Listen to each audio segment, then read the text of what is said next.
Hello, everybody. Welcome to another episode of All the WrestleManias, the podcast. I'm your co-host, Tim Hackman. And I'm your co-host, Rich Sigwald. Thanks for joining us. We're always excited to be in the studio with you. We got a fun show for today, a little bit of a grab bag. We're going to run down the Backlash Preview for coming up this weekend, May 6th.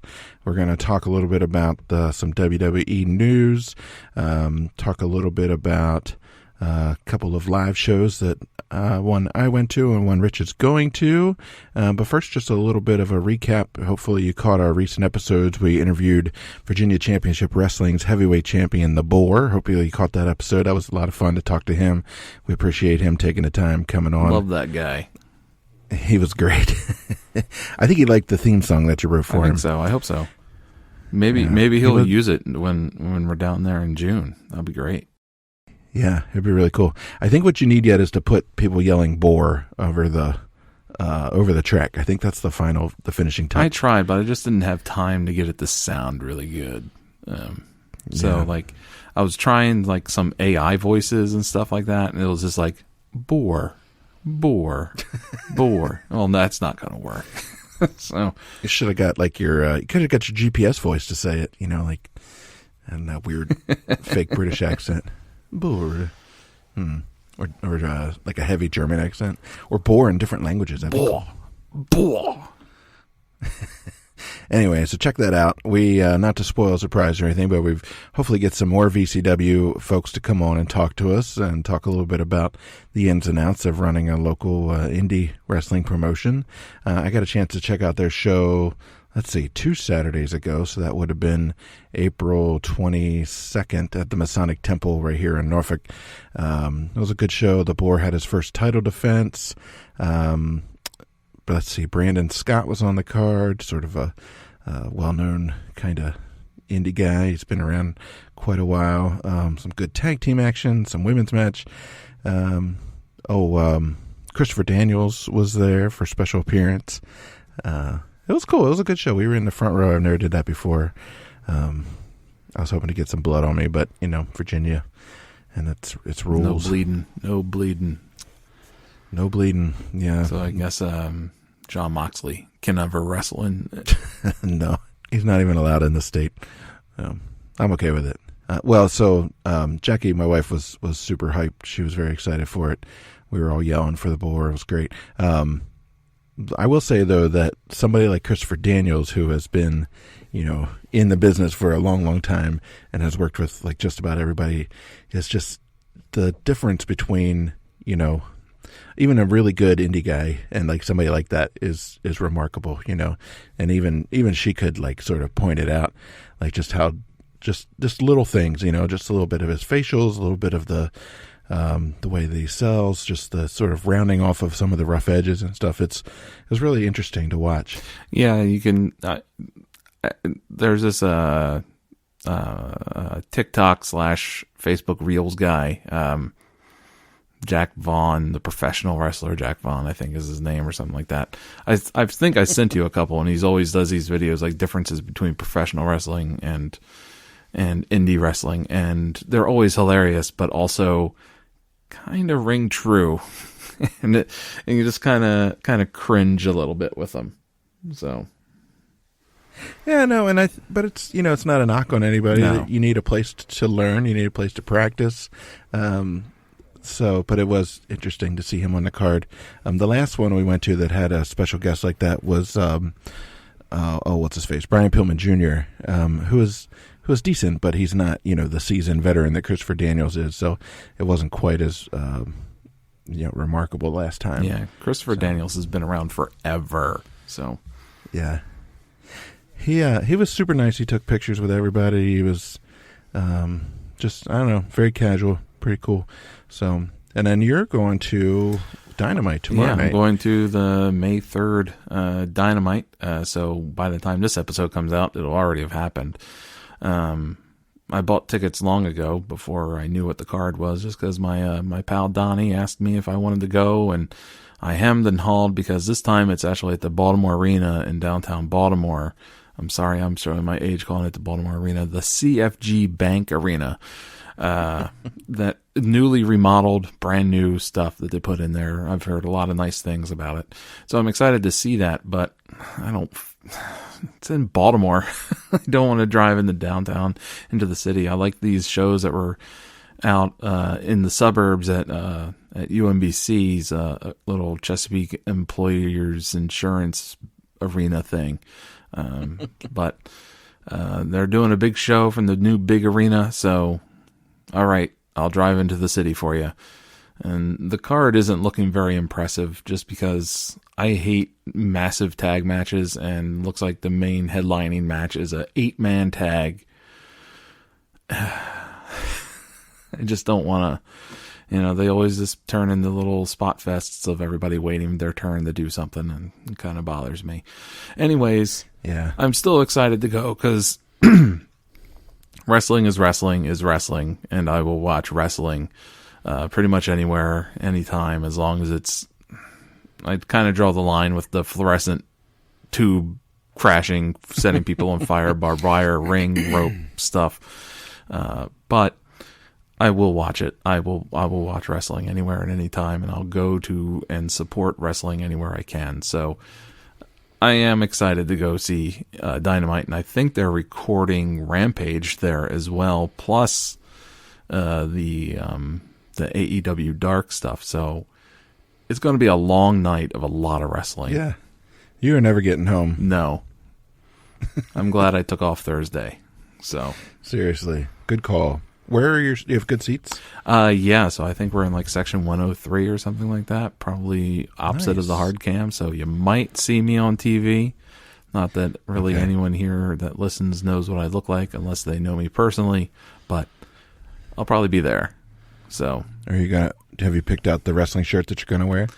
Not yet. It might be time I haven't worn it in a while, but the bloodied face of Britt Baker shirt that I got, like that was my first AEW shirt. I might wear that one. Might be time. Well, we'll be watching for you for sure. Should be fun. Hope you have a good time. I haven't been to that new... Well, it's the same arena, right? It's the same arena, but they've remodeled the entire thing on the inside over the past couple of years. Wow. So... Yeah.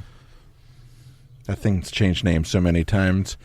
It was the Baltimore Arena. It was Royal Farms. It was, I don't know, what the hell else was it? It was back to Baltimore Arena for a little while. First Mariner Bank Arena. Yeah, First Mariner. I forgot about that one. So now it's the CBGB's, Heebie-Jeebies, Deutsche Bank. Higbee's? I don't know. Arena. CFG. You know. CFG. Congratulations. That's what that stands for.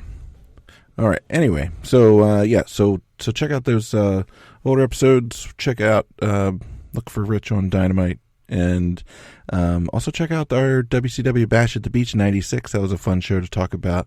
I hadn't seen the Hogan turn before. Really, you hadn't seen that before? I hadn't. I mean, I knew about it obviously, but I hadn't actually watched it. So that was a first for me. Wow, so it's exciting. I know. Very educational programming here. Yeah. All right. So before we get to our Backlash preview, I don't know who's excited for Backlash. Somebody's got to be. It's not. I can't say that it's me. Although I'm interested to see a show in Puerto Rico. Yeah. Hopefully nobody gets stabbed. Yeah, I know. When was the last time they did a pay-per-view or premium live event in 2005, I believe. That's so cool. I'm happy for the people of Puerto Rico to get their wrestling. Yeah. You know. Yeah. No, it's very cool. Well, and it's cool that they have, one of their own, local hero will become a big time superstar with Bad Bunny, and Damian Priest is half Puerto Rican as well, so that's kind of cool. That's fun. Oh, that explains that then. Yeah. So before we get to that, let's talk a little bit about the news from the last couple of weeks. First of all, a brand new title belt design for the World Heavyweight Championship belt was unveiled on Monday Night Raw a couple weeks back. Triple H made the announcement. The basic line of thinking is that Roman Reigns doesn't want to wrestle enough, so we're splitting the belts back up, and he's not going to be able to compete for this new one, which seems pretty obviously to be a way to get a belt on Cody eventually, but I don't know. What are your thoughts? Do you like the new belt, first of all? One, I like the look of it. I think it's pretty. It's nice. It's flashy. Yeah. It's kind of retro looking. It's pretty to cool it. looking. Yeah, it's got a nice modern, but also flashback to the old NWA heavyweight title belt. It's no spinner belt. Oh my God, the spinner belt. Sorry. And triggering. But it's a weird, it's just a weird thing. Like, it's already weird that they had two championships and then they finally merged them together. And now, because, I mean, is it because Roman Reigns doesn't want to do something like do fighting? Like, does he have like some sort of contract thing to where like he only has to do 3 matches a year and half of them can be tag matches, or what? Like, I don't quite get it. And then if he's already the holder of 2 belts, why don't you do something with the storyline that would put a stipulation to split them back up if you wanted to do it, instead of just bringing in a new title? Because I feel like if you bring in a new title, it's got to be like a different thing, right? Like the Ring of Honor Pure Championship. Like I like that concept. Like, well, it's a slightly different type of wrestling that you got to do to win the championship, or a different weight class or something like that. Not just here's the new heavyweight championship title that, you know, honestly, anybody's going to be eligible to win. Except for Roman Reigns, because you don't want to put the belt back on Roman Reigns. But why not figure out a way to get one of the previous belts off of him? So now you're technically walking around with 3 belts, unless you're going to force the undisputed Universal Championship into a new belt. But I also agree with you that it seems like a ploy to somehow throw a belt on the Cody at some point without having him beat Roman Reigns, which is cheap. It's a little cheap. Yeah. It's cheap. That's the word that came to mind to me too. Yeah. It's like, I get that you don't want to take the heat off of your all-time big bad wolf there, but there are ways to do it where you don't, undermine Roman's credibility or his threat level, like there's ways to do this. But anyway.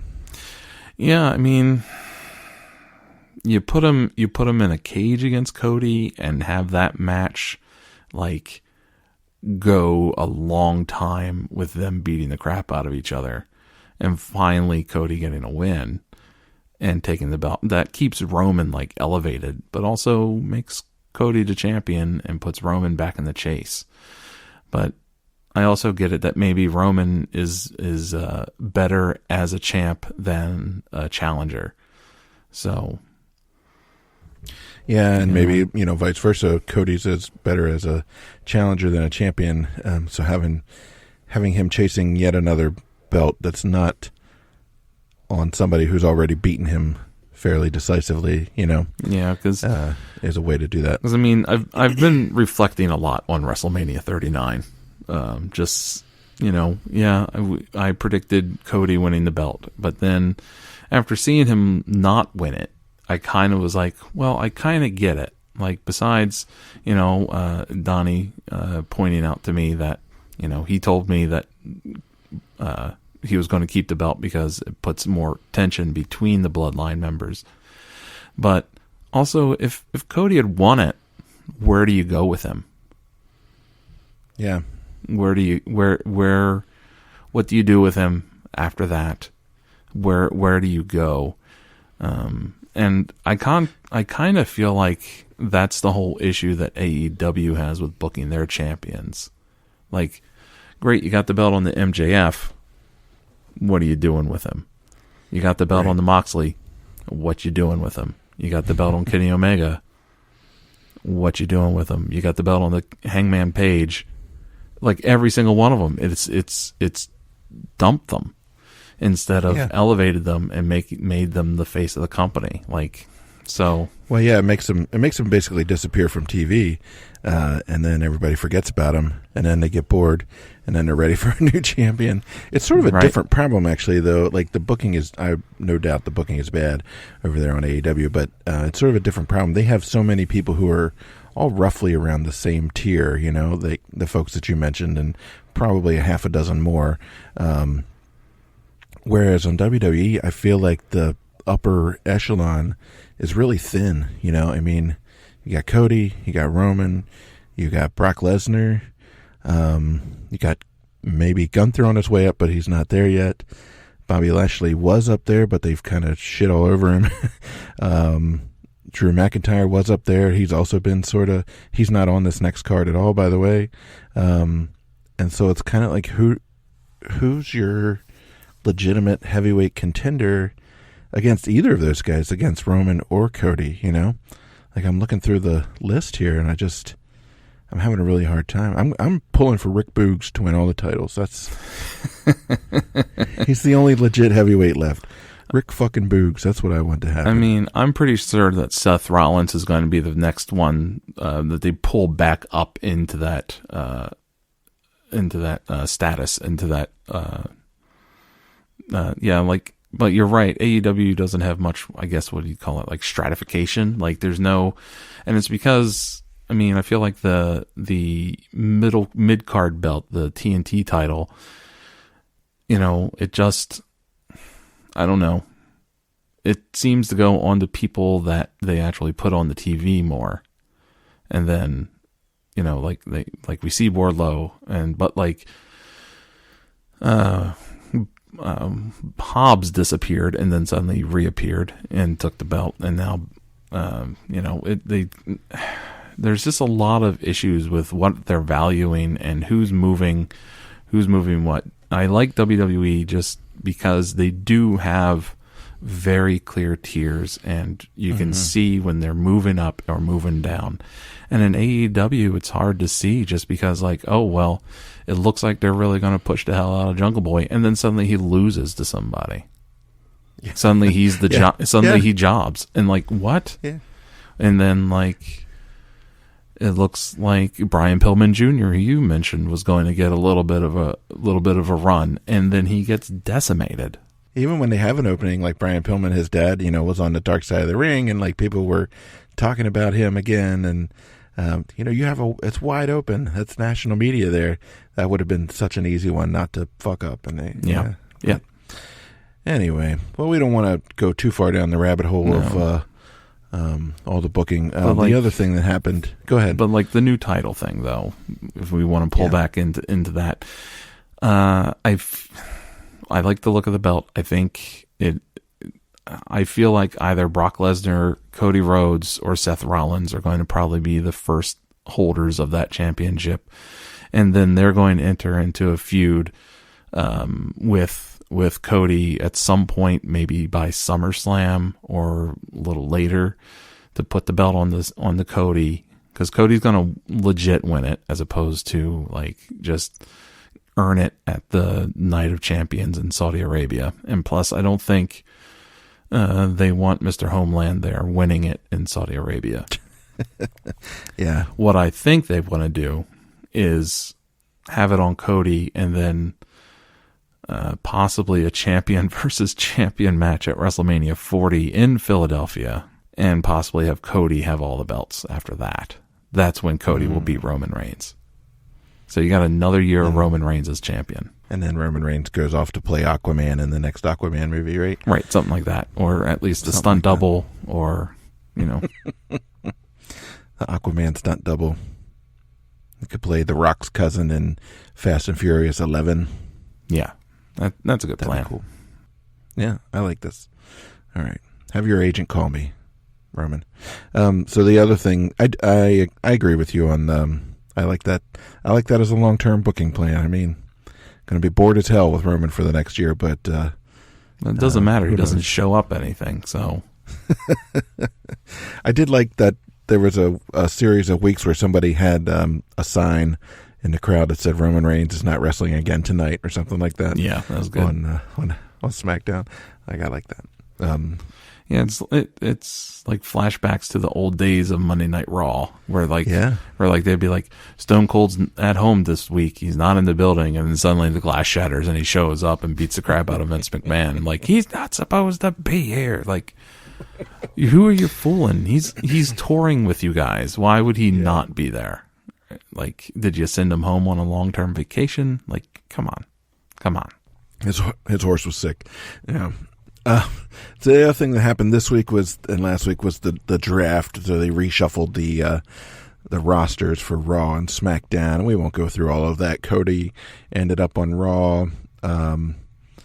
Just some of the big names here real quick. Becky Lynch, Imperium, including Gunther, who we love, all on Raw. Drew McIntyre.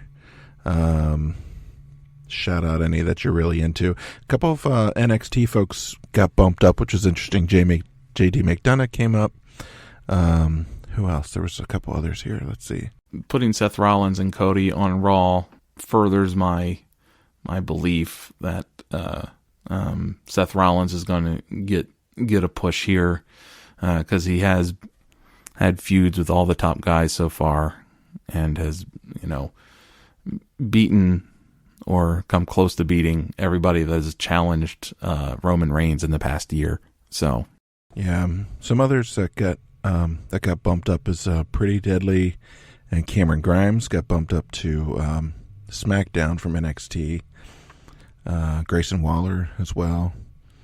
I don't know. LA Knight is on SmackDown. Yeah, I think LA Knight. I've been seeing in the rumor papers that LA Knight is lined up to get a push, and so it might be. Let's see. So he's on there now with Austin Theory. So we might get an LA Knight versus Austin Theory feud and put that mid-card belt onto LA Knight, which I fully support because LA Knight is the boss. Let me talk to you. Love it. He's great. Well, and the rumor mill said he might be the guy for Money in the Bank, which would put him right in the running to go after Austin Theory. I was behind somebody, sitting next to somebody actually at the VCW show wearing an LA Knight shirt, so we were geeking out about LA Knight for a little bit. It was a lot of fun. Don't see too many of those out in the wild. Yeah, if you ever have a chance to go onto the old NWA Power and watch some of his promos on there, they're golden. There's one where he's like talking about like how he's wearing it in championship shoes, and it's so good.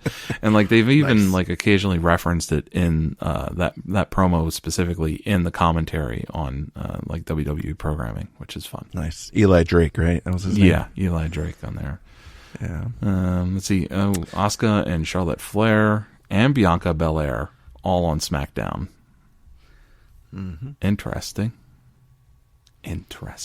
So, yeah, we have Indy Hartwell floating around in there, too. So it'd be interesting to see if she gets a little push up into there. I know they just did the reunion between her and Dexter Lumis, which was heartwarming and beautiful and creepy all at the same time. I love it. I see the very last name on this list that I'm looking at, which is from CagesideSeats.com, is for Raw anyway, is Odyssey Jones, who I remember we kind of like flipped for a bit when he first came out because he's this huge dude, right? And then he just sort of like went nowhere. But maybe he'll let him do something fun. Yeah, that'd be great. Maybe. And then I see Bronson Reed is on Raw, so I could see him possibly being the next mid challenger to Gunther. That would be a hell of a match between them. Somebody's going to the hospital for sure if that happens. Yeah. Unless they're wanting to do maybe a Gunther and Drew McIntyre feud, continue that maybe. But yeah, anyone that faces Gunther, I'm so sorry. R.I.P. We got some Neosporin for your chest right here. So anyway, if you have thoughts on the draft or on the new belt, you can always find us on Twitter at WrestleMania Pod. You can shoot us emails at allthewrestlemanias@gmail.com. Find us on Facebook and Instagram, of course. We always like to hear from you. Send us your thoughts, your comments. And we're going to get rolling right into the Backlash preview. So Backlash is coming up from Puerto Rico again this Saturday, May 6th. It's from the Coliseo de Puerto Rico, Jose Miguel Agrelot in San Juan. So they removed the WrestleMania from the title. It was WrestleMania Backlash for past couple years, and now it's just Backlash. Which is a good move, because this card actually does not look like just a third night of WrestleMania like the past couple years has. So right. And I think we did a recap of Backlash last year, and we commented on the same thing. Yeah. Like, why am I watching this again? So the card quick question for you. Go ahead. If you're in San Juan, Puerto Rico, and you're taking a cab to the show, do you need to actually tell the cab driver the full name, the Coliseo de Puerto Rico Jose Miguel Agrelot?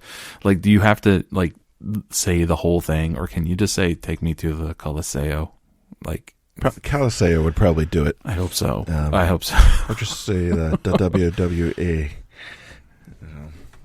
Or just say Bad Bunny. Yeah. Take me to the Bad Bunny, please. That dude is huge. I didn't realize, how popular he is. I had never heard of him until I saw him on wrestling, and then I decided to Google him. It's like, oh my god, this dude is like crushing every recording record out there, and like just selling his ass off in all the music possible. And then I listened to some of his stuff, and I was like, I get it. It's not bad. This shit's good. It's not bad. Yeah, I listened to some around the last, what was it? Was it SummerSlam where we first saw him, or was it last year's WrestleMania? I don't remember. And he was on some talk shows and stuff. And I mean, he's clearly a fan, right? So he probably grew up watching. So I think I don't know. I think it's cool. I don't mind. I'd much rather have like somebody like this than like a Logan Paul who just got famous for doing dumb shit on YouTube. Even though Logan Paul is actually pretty good, but still, fuck that guy. All right, let's see what's on the card here. So top of the list here, again, this is from CageSideSeats.com, so shout out to them for the info, is Brock Lesnar and Cody Rhodes. So obviously, after WrestleMania, Brock Lesnar sort of screwed Cody over the next night on Raw, left him laying. Cody's pissed about it. Brock's just been kind of playing the part of like the Joker lately. He's just coming around and causing havoc and then leaving. Yeah, I can't tell what they're doing with him. Like, is there something more in depth to this, or is he just having a mental breakdown? Because like we saw him at the Royal Rumble, like trashing shit because he got tossed out unexpectedly, and then he now has turned heel by attacking Cody Rhodes, and is that they're doing that to maybe Lesnar is taking Sami Zayn's spot in as an honorary Uso, like I don't know. It's a weird move on their part with Brock, but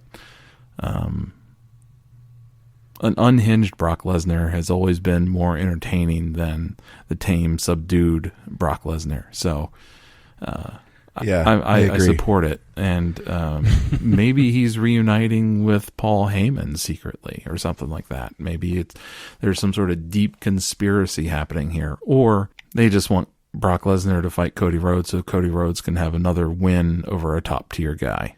Yeah, I don't know either what's going on. I agree with you. I'm all in for unhinged Brock. He's been dressing like a farmer lately, and there's a lot of meth out in America's heartland. So maybe those two things are related. I don't know. He's got too many teeth still for that. That's true. Although he does have a meth cook's haircut and tattoos these days. But yeah, he does. He still has all his muscles and his teeth. So I don't know. So Cody wins this one, you think? I mean, I don't know how to like predict anything that's happening with Cody anymore. I could see Cody. It's true. I could see Cody winning this, possibly maybe by disqualification, because like Brock just goes unhinged and like it gets too frustrated, snaps, and just takes Cody out, or the bloodline shows up and returns the favor for Brock and helps him out. Yeah, because or maybe he suplexes the referee. Right, he just snaps. He doesn't get a 3 count, so he F5s the ref, and then they call it, So I could see maybe the Bloodline getting involved in this because they're trying to keep Cody down. Cost Cody in a match, because then Cody doesn't get the win over Brock, but then Cody still stays strong because he got screwed over, and so it builds more sympathy for Cody. But I also feel like the audience is going to get exhausted if we just keep seeing Cody getting screwed. Yeah, and if you listen to some of the longtime WWE guys like Bruce Pritchard or whatever, he's a big proponent of like just beating people for a long time. So people get frustrated and you get to that point and then you finally let them have it. But I don't know that modern audiences have that kind of patience, or that sort of ability to delay gratification. No, I mean, if you're on the social medias, anytime a wrestler loses, you see them post, X wrestler is being buried. Oh my God, I can't believe they're burying that guy. Like, losing isn't really burying a person. Like, It depends on how they lose, and if it was like a person that normally isn't there, that you would expect to beat because they're on their way down, because like wrestlers are always going up and down, right? Like, we even saw that with Hulk Hogan, where like they let Ric Flair take the belt and Hulk Hogan had a side feud without any championship on the line with Sid. So would you say Hulk Hogan was buried because he didn't win that Royal Rumble? No. And nobody ever heard from Hulk Hogan again. Right. Like, it's not like Brian Pillman Jr., who suddenly has a match with like John Moxley, gets crushed in that, and then disappears. And then his tag team just constantly loses. So, and it's not like FTR, who was losing to jokers and then not showing up on TV for months. Yeah, that was the one that I was going to mention. Now that's burying, right? They lost to the EVPs, and then we didn't see him for like literally almost a year, until I feel like the crowd kind of pulled a sort of a Bryan Danielson thing there, where they just sort of did it by force of will, you know. Like, so Cody losing at WrestleMania to Roman Reigns was not burying him, So deal with it, and like you're right. Like, if you go back and look at old WWF stuff, before they become champion, you just see them lose and lose and lose, and partially it's because they got to take frequently they're like the Intercontinental Champion, and so that you can't be the Intercontinental Champion and then win the Heavyweight Champion unless you're the Ultimate Warrior. So you need to somehow have that person lose the championship. So their title run always has to start with a loss. Yeah, and he was the Ultimate Warrior, the ultimate one. That's the only reason that could happen. So yeah, all right. So that one's up for grabs. But yeah, probably a Cody win with something funny going on. Actually, looking down this card, I don't see a whole lot of there that look terribly like they're set up for surprises. But who knows? The next one is the Bloodline versus Kevin Owens, Sami Zayn, and Matt Riddle. So this is all three of the Bloodline now: Jimmy and Jey Uso plus Baby Uso, Solo Sikoa. Matt Riddle, for some reason, has now that he's, I guess, off the drugs or whatever, has decided to help these guys out. So this is not for the title, right? Because it's a 6-man thing. So they're just fighting for the hell of it.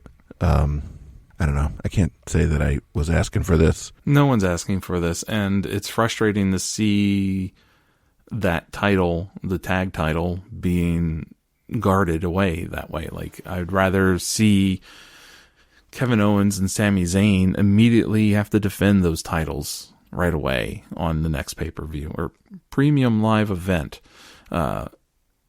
possibly with a rematch against the Bloodline or against the Street Profits.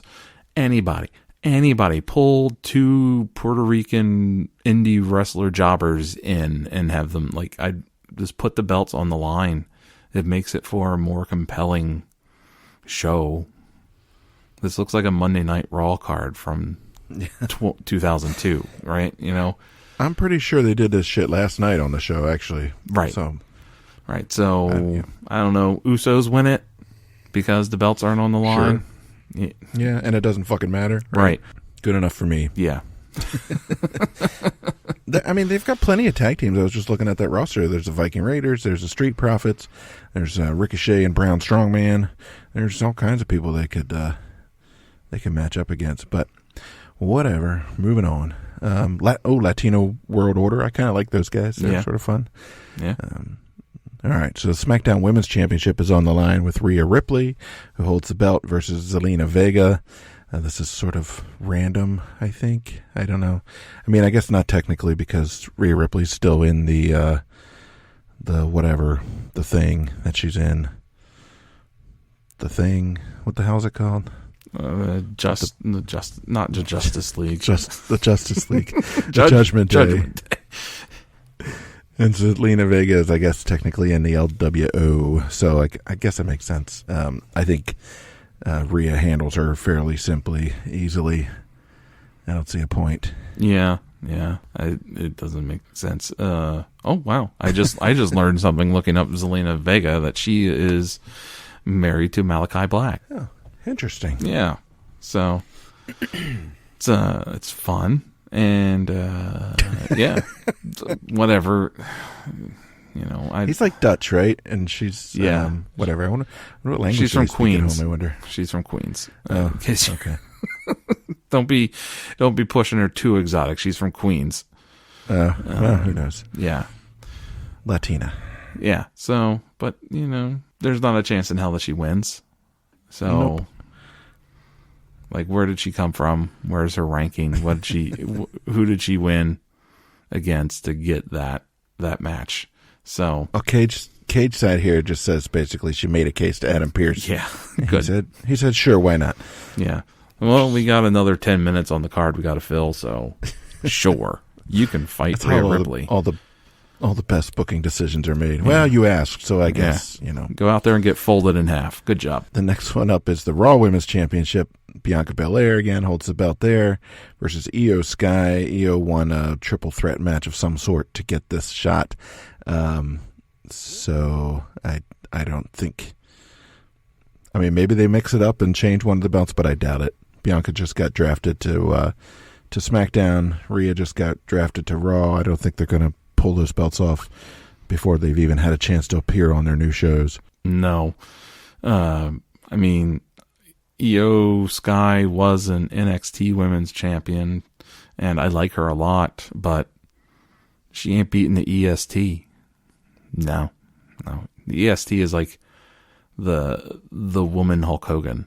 Honestly, she's up there in the charisma and the appeal and like the super mega face kind of person. So Bianca's taking this one. She's gonna whip her with her hair, take it down. Yeah, the female. What did you say? The woman Hulk Hogan. Yeah, female Hulk Hogan. Yeah, that scans actually. That tracks. So. Austin Theory, Bobby Lashley, and Bronson Reed are up in a triple threat match for the United States Championship next.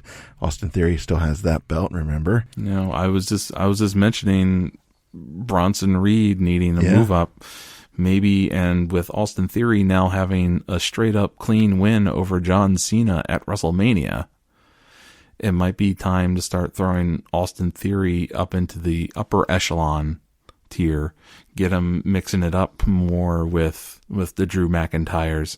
They obviously already put him in the ring here with Bobby Lashley, so you could see Bronson Reed taking the belt off of Austin Theory so that Austin Theory can lose and move up.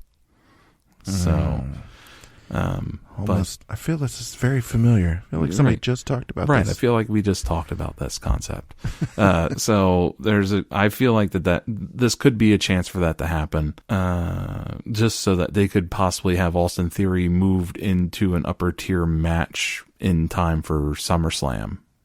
Have him against Drew McIntyre, or Bronson Reed takes the belt, fights someone lower on in the rotation at SummerSlam, and Austin Theory versus Bobby Lashley has a blow-off one-on-one at SummerSlam, something like that. Well, and the thing with the triple threat is you don't have to beat Theory to take the belt off of him, right? That too. Bobby Lashley and Bronson Reed can pin each other. I would prefer to see like any two of these guys in a match rather than all three of them. But you know, it is what it is.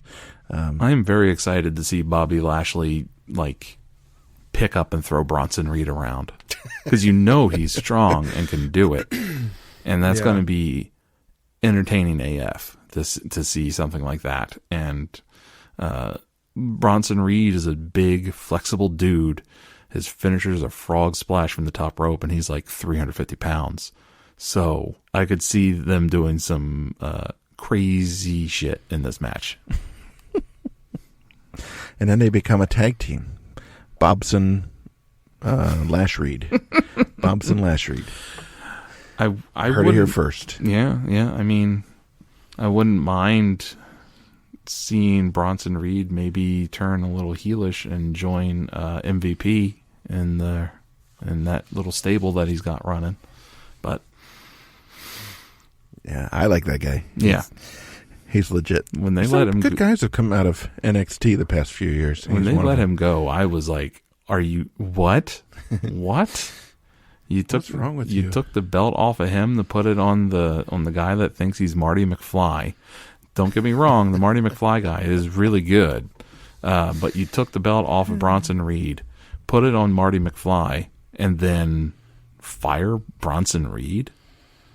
That dude's a big man that can move and does all kinds of crazy stuff and works really hard.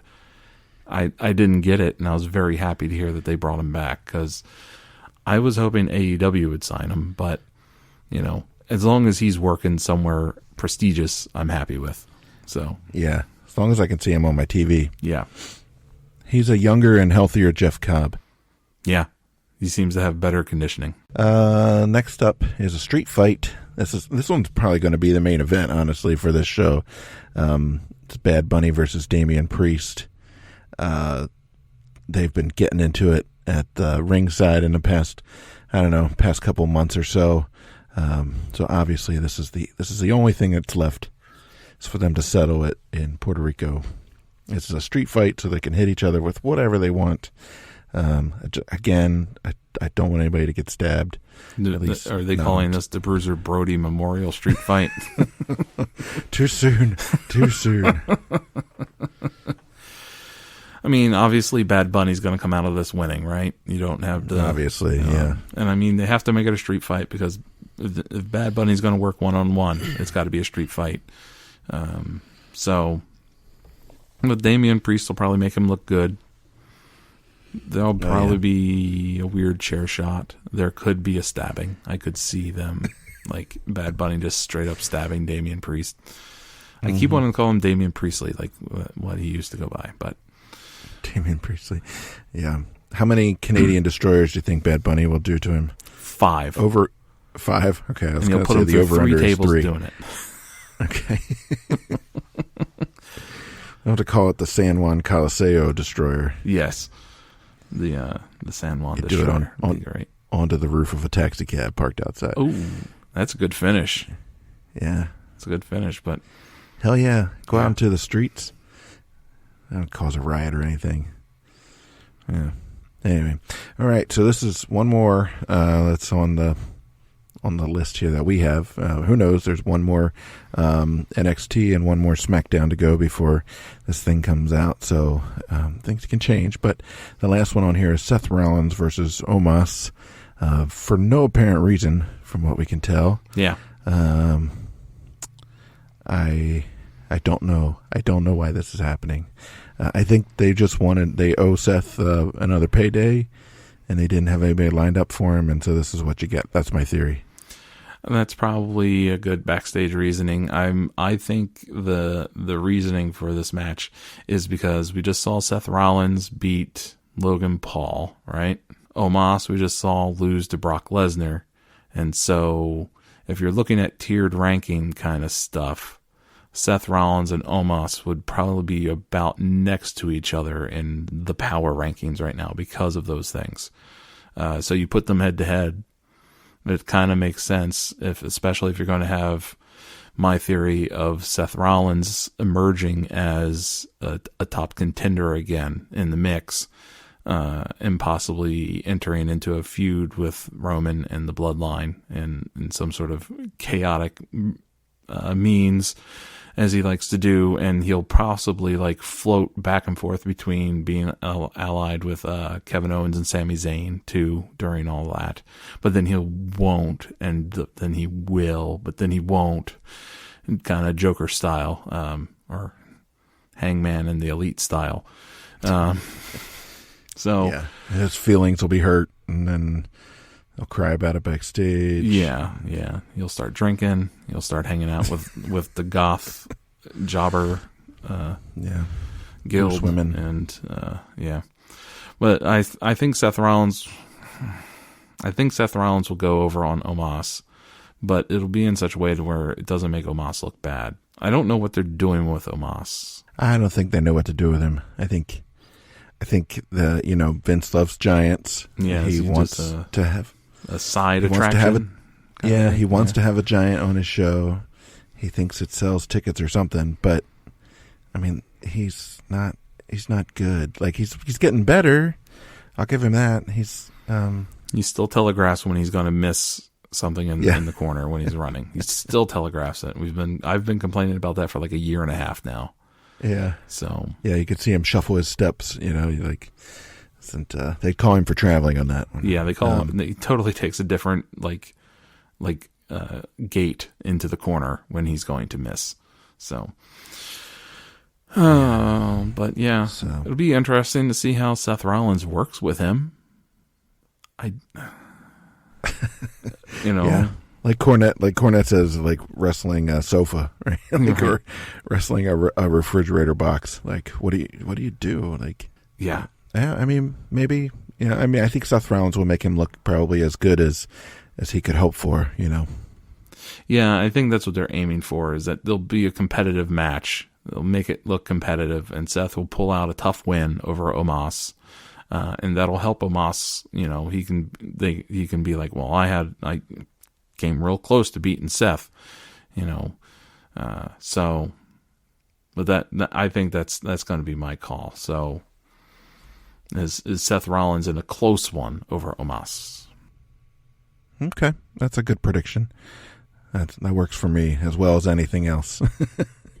So that's it for the card. So if you all have, thoughts, if you have other predictions, if you think we're way off base, if you know of a secret match that we don't know about yet, find us on Twitter at WrestleMania Pod. Shoot us an email at allthewrestlemanias@gmail.com. Reach out via our social medias on Facebook and Instagram. If you'd like the show, you want to support the show, you can always drop us $5, a cost of a cup of coffee, or a 20th of our hosting fee at ko-fi.com/allthewrestlemanias. We really appreciate that. Shout out to Kathy for the recent donation. Thank you very much. That's very thoughtful. Just a way to kind of help us offset some of our, recording and internet expenses. The expertise and the watching of the wrestling we do for free and for the love of it. Yeah, I would still probably be watching just as much wrestling as I do now, whether we're doing this podcast or not. I'd just be making strangers at the bus stop listen to me talk about it instead of you. And not recording. It's like just talking to the bums down on the corner. Yeah. Just talking to the random patrons that wander into your library. Hey. Yeah. What do you guys think of that new belt? What do you think they're going to do with Cody? What about Hangman up to? Do you think Roman Reigns shows up enough on TV? They'll be like, "Sir, I'm going to call the police." Can Jon Moxley bleed anymore? Do you no. Did you see that? Did you? No. Yeah. There's no talk of Moxley versus Kenny Omega on Dynamite, or is that going to be a Rampage match? Maybe. I just saw it on Facebook today. Maybe it's on an upcoming pay-per-view. It feels like a pay-per-view match. I mean, yeah. I mean, honestly though, they give it away for free. They give away a lot of good stuff for free. So yeah. But what you gonna do? What you gonna do, brother? Let's see. So that'd be May 10th for that match. Sorry. Oh, in Detroit. fuck! You got me all excited. Sorry. No, I didn't mean to. Bullshit. We can cut that from the show if you want. no, that's fine. You can get me all excited on the show. You get me all worked up, and then it doesn't happen. It makes me sad. Yeah. Anyways, All so right, to well, recap our picks, right? We picked. Yeah, what do you got? We picked Cody Rhodes to beat Lesnar in funkiness. Mm-hmm. We picked the Bloodline. We picked Rhea and Bianca to retain. We could see Bronson Reed easily walking out with the belt on this triple threat match, but we're kind of up in the air, not locking that one in. We think Bad Bunny's going to win, and we think Seth Rollins is going to win. I think it's easier for us to put a recap so that when we come back and talk about how wrong we were, we have a very quick reference to what we picked. Right. You can even just clip this part and put it on the next show. Yeah. Like, and now Blast from the Past. And then Do. Bum, bum, bum. Wow. So wrong. So wrong. So wrong. So top. Yeah. Alrighty. Well, let's wrap up the show for today. We appreciate everybody joining us. We will be back again soon enough with more wrestling. You know where to find us. We'd like to hear from you. Send us your show requests too. Tell us what you want us to review. I think next up in the pipeline is we're going to continue our WrestleMania trek. I think we're up to 27. I believe. Our march towards destiny. WrestleMania 27. The one that breaks my heart. It's heartbreaking in my opinion, just because my man Jerry Lawler finally gets a match on WrestleMania, and it's against Michael Cole. Never forget. I'm still bitter. Yeah. Well, don't give it away. We don't want to have any spoilers. No spoilers here. For a WrestleMania that's 13 years old. Hey, did you know in Citizen Kane, Rosebud is the sled? What? Yeah. Damn it. Well, sorry. Anyway. Now I got to mail that DVD back to Netflix. I don't need to watch it. You don't now. have to. They're out of the DVD business. You can keep it. I can just keep it. Great. Yeah. I use mine as coasters. I have the whole Criterion collection. I'm just using them as coasters. Nice. I don't really do that. Don't send me letters. All right. That's it, folks. Let's hang it up. All we'll right. see you next time. Bye-bye.